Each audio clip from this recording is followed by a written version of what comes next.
জি, সাইফুল আলম প্রশ্ন করুন। আসসালামু আলাইকুম সম্মানিত শেখ।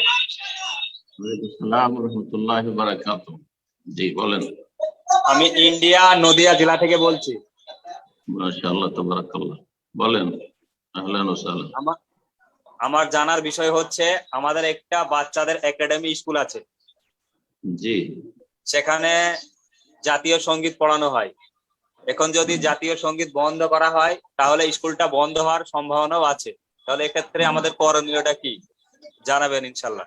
আসসালামু আলাইকুম ওয়া রাহমাতুল্লাহি ওয়া বারাকাতুহু। ওয়ালাইকুম আসসালাম ওয়া রাহমাতুল্লাহি ওয়া বারাকাতুহু। জাতীয় সঙ্গীতে প্রথম কথা, বিসমিল্লাহির রহমানির রহিম, আলহামদুলিল্লাহ ওয়াসসালাতু ওয়াসসালামু আলা রাসূলিল্লাহ ওয়া আলা আলিহি ওয়া সাহবিহি আজমাইন ওয়া ওয়ালা, আম্মা বাদ। জাতীয় সঙ্গীত সম্পর্কে জিজ্ঞাসা করেছেন। জাতীয় সঙ্গীত প্রতিটি দেশের ভিন্ন ভিন্ন রয়েছে। জাতীয় সঙ্গীতে যদি শরীয়তের দৃষ্টিতে আকীদাগত বা বড় ধরনের কোনো আপত্তি না থাকে তাহলে তো পড়তে অসুবিধা নেই, কোনো অসুবিধা নেই, পড়বেন, স্বেচ্ছায় পড়বেন। আর যদি কোনো বড় আপত্তিকর বিষয় থাকে তাহলে, যদি বাধ্যতামূলক না হয় বিষয়টি, তাহলে পড়বেন না। পড়বেন না কেন পড়বেন আপনি স্বেচ্ছায়? ভুল কথা। আর যদি বাধ্যতামূলক হয়, যেমনটা ইঙ্গিত করছেন, জানি না, আজ পড়তেই হবে, আর এমন আর না হলে স্কুল বন্ধ হয়ে যাবে, তো স্কুল বন্ধ করা ইসলাম শেখায় না যে একটি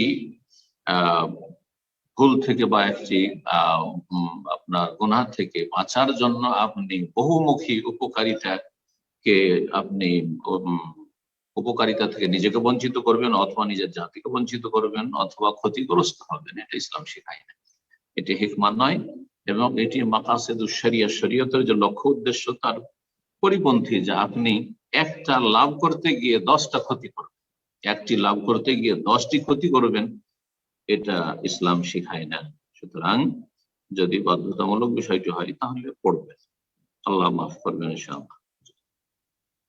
ومن أحسن قولا ممن دعا إلى الله وعمل صالحا وقال إنني من المسلمين